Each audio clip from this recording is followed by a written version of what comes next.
વડોદરામાં કરોડોની છેતરપિંડી આચરનાર સિદ્ધેશ્વર ગ્રુપના બિલ્ડર પાનસુરિયા બંધુની ધરપકડ। વડોદરાના હરણી પોલીસ સ્ટેશન વિસ્તારમાં ગ્રાહકો પાસેથી બુકિંગ એમાઉન્ટ મેળવી સાઇટ અધૂરી છોડી છેતરપિંડી આચરવાના મામલે પોલીસને મોટી સફળતા મળી છે। ઘણા મહિનાઓથી ફરાર સિદ્ધેશ્વર ગ્રુપના બિલ્ડર સુરેશ પાનસુરિયા અને મનીષ પાનસુરિયાની હરણી પોલીસે ધરપકડ કરી છે। દર્શિત શાહ નામના નાગરિકની ફરિયાદના આધારે ફેબ્રુઆરી 2023માં ₹4.75 કરોડની છેતરપિંડીનો ગુનો દાખલ થયો હતો, જેમાં ઠેકરનાથ વિસ્તાર સહિતના અનેક રોકાણકારો છેતરાયા હતા। આ પ્રકરણમાં અન્ય 3 ફરિયાદીઓએ પણ ગુનો નોંધાવ્યો છે।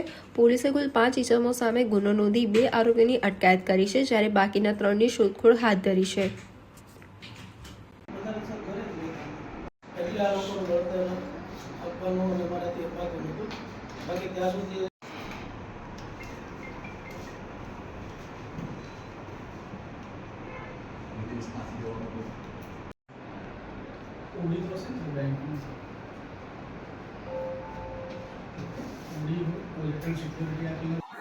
ગઈ ફેબ્રુઆરી 2024માં દર્શિતભાઈ શાહે પોતાની ફરિયાદ આપેલી છે। પોતે 3 કરોડ જેવી રકમ છે એ સુરેશભાઈ પાનસુરિયા નામના જે વ્યક્તિ છે જે પ્રાઇમ પ્લસ કરીને કન્સ્ટ્રક્શન સાઇટ ચલાવે છે તેમાં રોકાણ માટે આપેલું અને રજિસ્ટર બાના ખાતે 1.5 થી 2% વળતર આપવા માટે જણાવેલું। શરૂઆતમાં એને થોડો સમય માટે વળતર આપેલું અને બાદ પછી વળતર બાબતે વાતચીત કરતા સુરેશ પાનસુરિયાએ કોઈ સંતોષકારક જવાબ આપેલો નહીં। આ બાબતે એને અવારનવાર કહેવા છતાં તેને વળતર બાબતે કોઈ પ્રત્યુત્તર નહીં મળતા તેણે પોતે ફરિયાદ નોંધાવી છે અને સુરેશ પાનસુરિયા તેમજ તેના બીજા અન્ય 3 ભાઈઓને પોતાના દીકરાના નામનું જે બાનાખત છે તેનું નામ કરેલું આપેલું છે, તેમના વિરુદ્ધ ચીટિંગની ફરિયાદ અને સાથે GPIDની ફરિયાદ આપેલી હતી।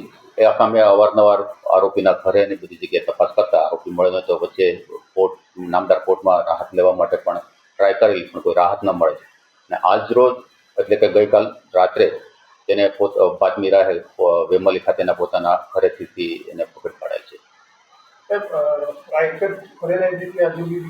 આ જ બાબતમાં આપણે કહીએ તો બીજા 2 સાહેદો છે કે જેના એકના 52 લાખ રૂપિયા અને 25 લાખ રૂપિયા છે, એને પણ આવુંથી ચીટિંગ એની જોડે કરેલું છે। એમાં એકની પાસેથી રજિસ્ટર બાનાખત છે, બીજાનું રજિસ્ટર બાનાખત છે, એને પણ તપાસમાં સાંભળે એટલે ટોટલ 4.5 કરોડ જેવી ચીટિંગ કરેલી છે। હજુ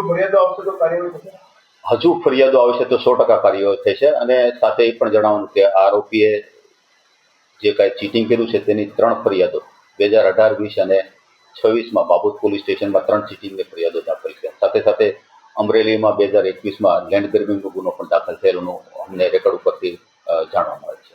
સર, બીજી ઘણી એની સાઇટો છે અને ગરીબ જરૂરિયાતમંદ લોકોની પણ એક સાઇટ છે 11 ટાવરની કિશનવાડી પાસે। એ લોકોને 6 વર્ષથી પોઝેશન પણ નથી આપ્યા, છેતરપિંડી કરી છે। એક ફ્લેટ ઉપર 3 દસ્તાવેજો કર્યા છે, છેતરપિંડી કરી છે। એ બાબતે જો પબ્લિક આવે તો એના માટે શું અપીલ કરશો પબ્લિકને? ખાસ કાંઈ પણ એની સાથે ચીટિંગ થયું તો 100% તે પોલીસ સ્ટેશન જે સંબંધિત પોલીસનો સંપર્ક કરે અને પોતાની હકીકતથી વાકેફ કરે, જેથી એના વિરુદ્ધ કાર્યવાહી કરવા માટે પોલીસ તાત્કાલિક પગલાં લે। સાહેબ, અત્યાર સુધી એમને ક્યાં ક્યાં આશ્રય લીધો છે તો એ પણ ગુનેગાર થઈ શકે ને? હા, પોતો અમરેલીના સાવરકુંડલા છે ત્યાં રહે છે, પોતાનો વતની છે, એટલે પોતાના ઘરે અને આજુબાજુ પોતાના સમ વિસ્તારમાં થતો વાડી વિસ્તારમાં આશરો લેવાનું જણાવે છે અને હાલ પણ તેની આરોપીની પૂછપરછ શરૂ છે। નાણાં બાબતે પૂછતા કે પોતે મંદીને કારણે આર્થિક સંકળામણમાં આવી ગયો હતો, એની હિસાબે સમયસર પૈસા નહોતી આપ્યો, અત્યારે એવું રટણ છે, છતાં પણ ઇન્ટ્રોગેશન માટે અને વધુ તપાસ માટે નામદાર કોર્ટમાં રિમાન્ડ માટે રજૂ કરવામાં આવશે।